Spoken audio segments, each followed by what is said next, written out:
Welcome Cebu Car Spotters, I'm Alex, your host for today. And today, we're gonna be reviewing this Mazda MX-5 NA Miata.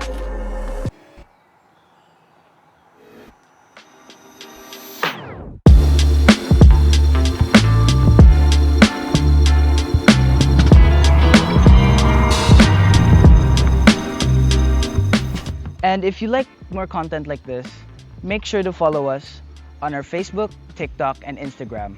And we hope you enjoy the video.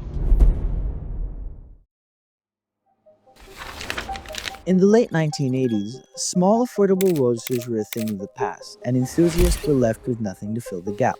That's when Mazda stepped in, blending classic roadster charm with the Japanese precision to bring the joy of driving back to the streets. The result?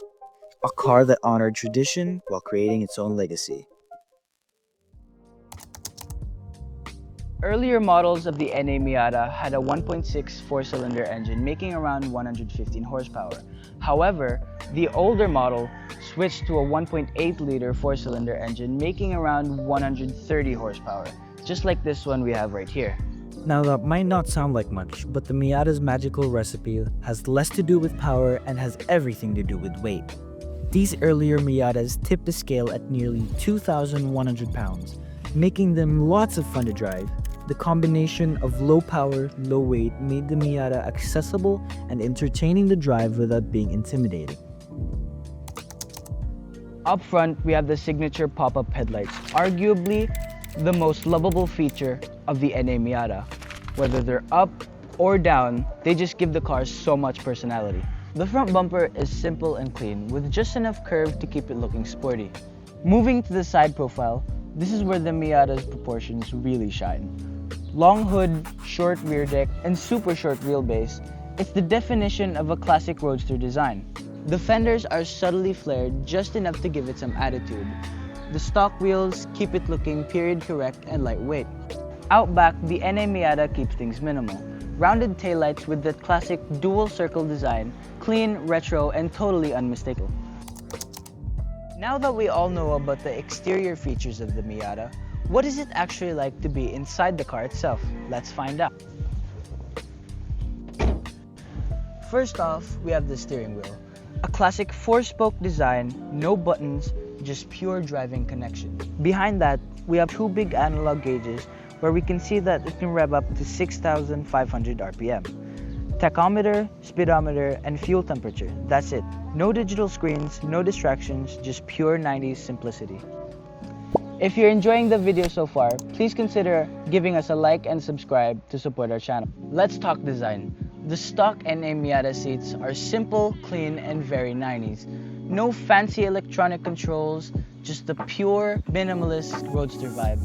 Not the most supportive, but you've got just enough bolstering to keep you planning for regular driving. At the end of the day, the NA Miata interior is all about simplicity. It's a lightweight, analog, experience designed to put you at the center of the drive. Sure, it's cramped and a little outdated, but that's part of its charm. The NA Miata has one of the most iconic roadster shapes out there, but the top changes the vibe completely.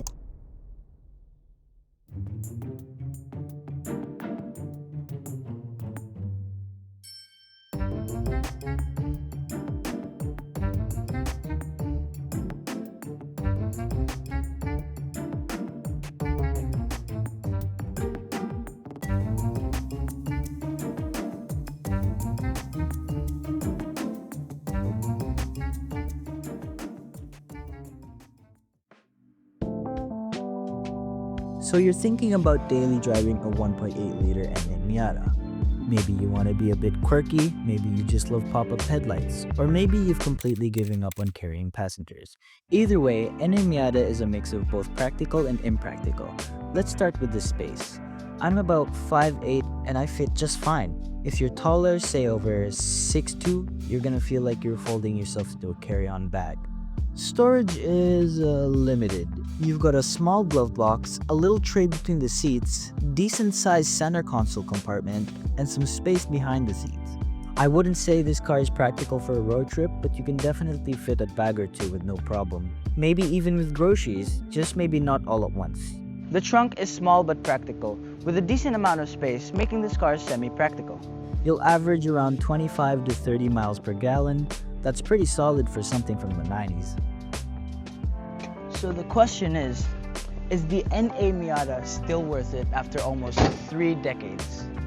Let me know your opinion down in the comments. But for me, absolutely yes. So that wraps it up for today for our Miata review. If you enjoyed this video, make sure to subscribe and hit that like button and watch another video. That's all for today. Stay tuned for the next.